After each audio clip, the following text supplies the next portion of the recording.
বাবা হয়। তো রেডি হয়ে বেরিয়ে গেছি, বাড়িতে তো আর ভিডিও করা হয়নি, ভুলেই গেছি ভিডিও করার কথা, সত্যি কথা বলতে। তো রেডি হয়ে বেরিয়ে গেছি, এখন চলো ঠাকুর দেখতে যাই। কী কী ঠাকুর দেখি না দেখি তোমাদের সাথে শেয়ার করবো। কেমন লাগছে? কি ভাগ্যিস তোমাদের দাদাভাই বাড়ি ছিল, তাই ঠাকুর দেখাতে নিয়ে গেছে। আর আমার গলার অবস্থা তো খুবই খারাপ, তো কষ্ট করে একটু শুনে নিও। তো আগের বছরও ঠাকুর দেখাতে নিয়ে গেছিলো, আর এই বছরও ঠাকুর দেখাতে নিয়ে গেছে। তো আমি একটু প্ল্যানিং করি আর কি, ডিউটিটা করিয়েছিলাম যাতে ঠাকুর দেখাতেও যেতে পারে। আর একটা গেলে আর একটা যেতে পারবে না, যেহেতু একদিন বাদেই আমাদের একটা পাড়াতে অন্নপ্রাশন বাড়ি আছে, আমার বাবার বাড়ি পাড়ার ওখানে। তো এটাতে যেহেতু এসছে, ওটাতে যেতে পারবে না। তো আমি বললাম, অন্নপ্রাশন বাড়ি তুমি না গেলেও চলবে, কিন্তু আমাকে ঠাকুর দেখাতে আমার নিয়ে যেতেই হবে, কারণ একা একা ঠাকুর দেখতে ভালো লাগে না।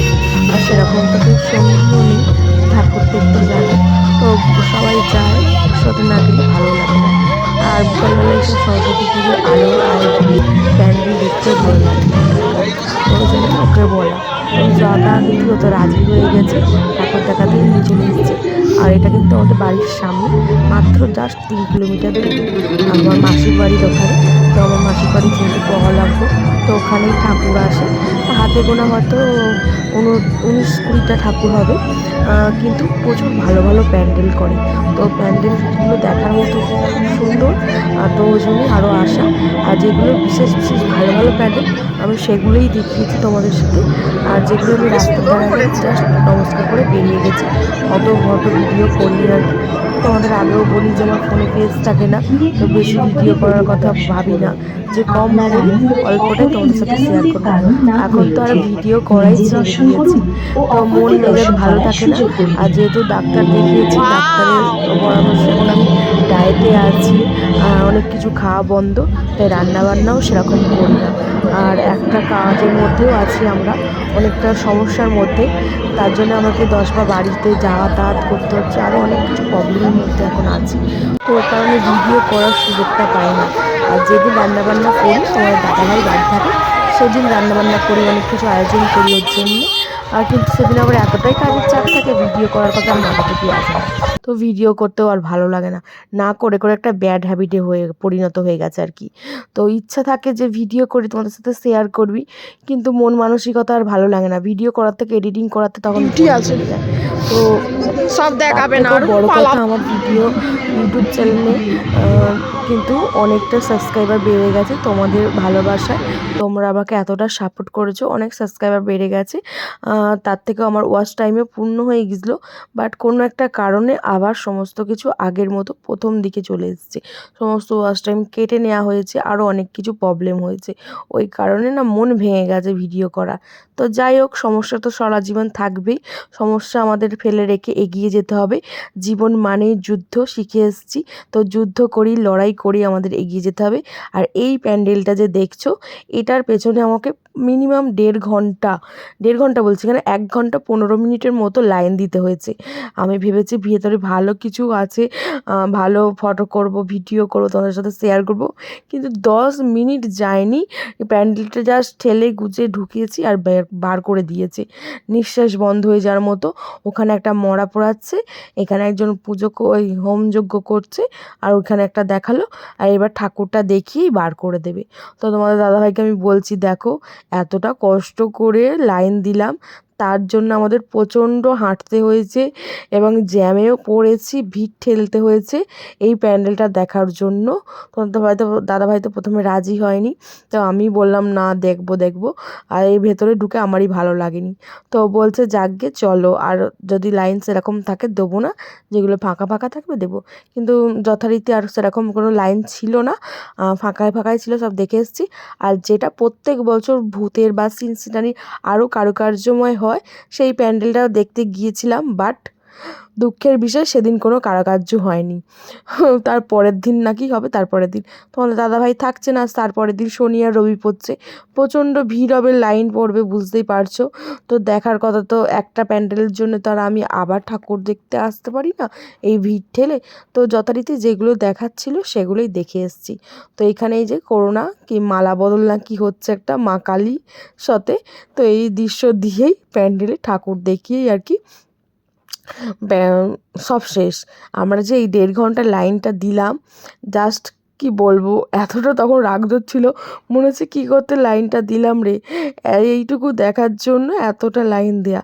তো বিরক্তকর একটা ব্যাপার লাগছিল, কিন্তু যথারীতি ঠাকুর দেখতে এসেছি যখন বিরক্ত লাগলে তো চলবে না। যতটুকু দেখেছি ভালো লেগেছে, তোমরাও দেখো। ওইটা প্যান্ডেলটা পেরিয়ে এসে আর প্রথমে তারপরেই যে ঠাকুরটা দেখলাম, তার মানে এই প্যান্ডেলটা তো দুর্ধর্ষ একটা প্যান্ডেল, আর দুর্ধর্ষ কারুকার্য, হাতের কাজ। আর প্রতিটা বছর এখানে খুব সুন্দরভাবে কারুকার্য করে এবং হাতের কাজ দিয়ে প্যান্ডেলটাকে ফুটিয়ে তোলে।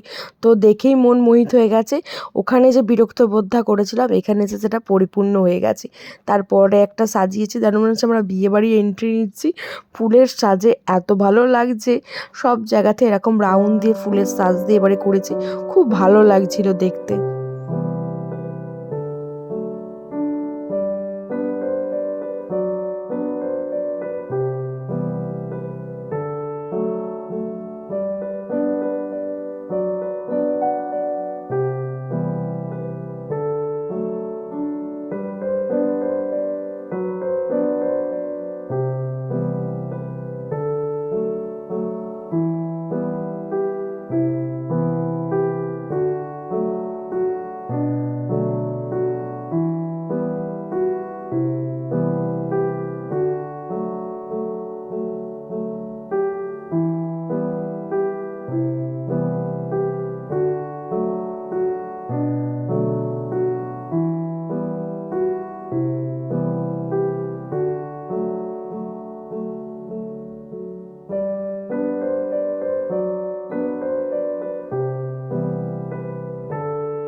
সব থেকে আমার এই লাইটের কাজগুলো এত ভালো লাগে, যেন একটা কি বলবো, আলাদা একটা অনুভূতি কাজ করে।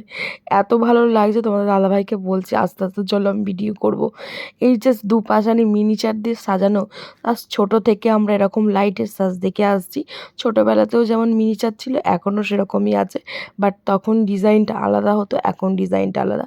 আর একটা আমরা বড় প্যান্ডেলে ঢুকে গেলাম, আর ঢুকেই তোমাদের দাদাভাইয়ের আমার কাছে আবদার, মানা আমাকে এই বউটার সাথে একটা ছবি তুলে দিতে হবে ভালো দেখে। তো ওকে জাস্ট তুলে দিলাম। তো ওর এটাই আবদার, আমি ওকে ছবি তুলে দিচ্ছি, আর ওখানকার বউগুলো দেখে হাসছে, ভাবছে এরা বয়ফ্রেন্ড না বিবাহিত।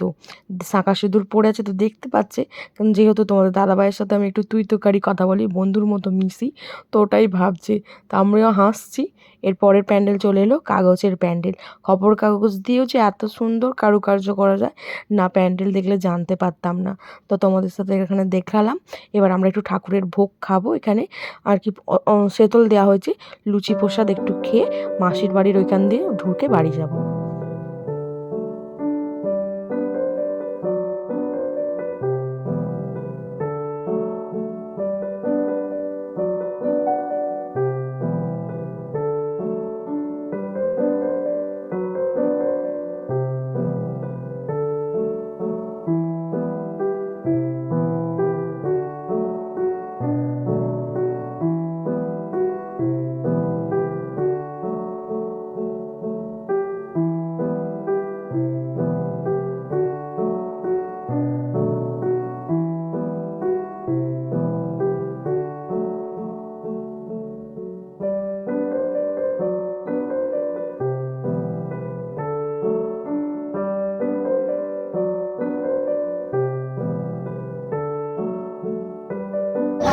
কে আছে কয়?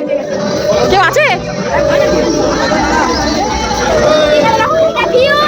কি গো? কে আছে?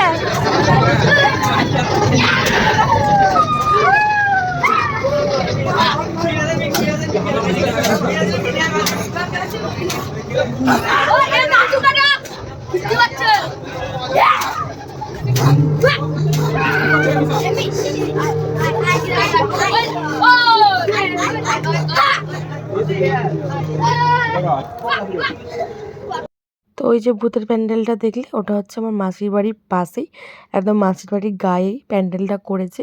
তো ওখানে দেখে, আর এটা হচ্ছে আমার মাসির বাড়ির সামনে আর কি, দোকানতলায়। তো আমার মাসির বাড়ির সামনে একটা ঠাকুর আছে আর পেছনে একটা ঠাকুর আছে, আর মিডিলে হচ্ছে আমার মাসির বাড়ি।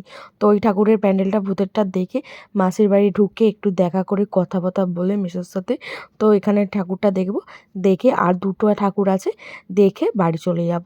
যেহেতু এখন অনেকটা রাত হয়ে গেছে, 10:30টার মতো বাজে, আর খুব ঠান্ডাও লাগছিল, প্রচণ্ড ঠান্ডা। সরস্বতী পুজোতে এতটা ঠান্ডা থাকে না, হালকা ঠান্ডা থাকে, বাট এবছর ঠান্ডাটা তো গিয়েও যাচ্ছে না।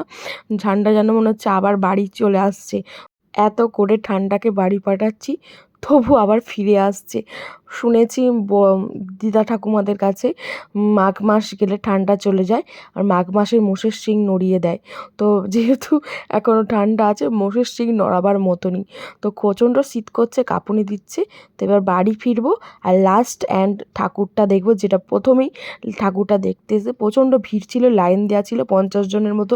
তোমাদের দাদাভাই আমায় দেখতে দেয়নি, বলেছিল লাস্টে যদি ফাঁকা থাকে তাহলে দেখাবো। তো অ্যাট লাস্ট ফাঁকা, আর এটাই লাস্ট আমরা দেখার পরই শো শেষ হয়ে যাবে। তো চলো তোমাদের দেখিয়ে দিই, আমিও দেখে বাড়ি ফিরবো।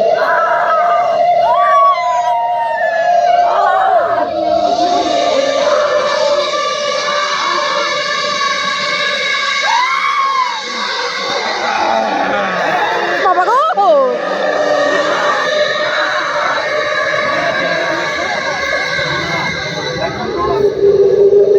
ওই বাবা হয় বুলেটকে নিয়ে আসতে হতো।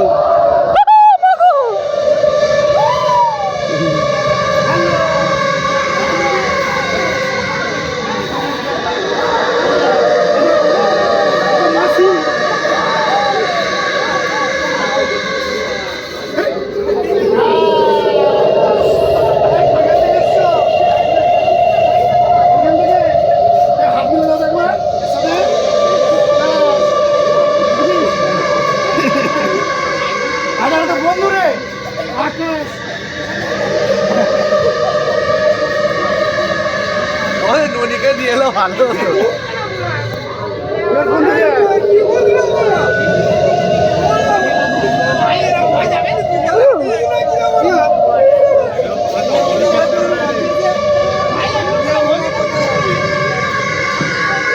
আমাদের এই মুহূর্তে শো বন্ধ হলো, এই মুহূর্তে আমাদের শো সমাপ্ত হলো।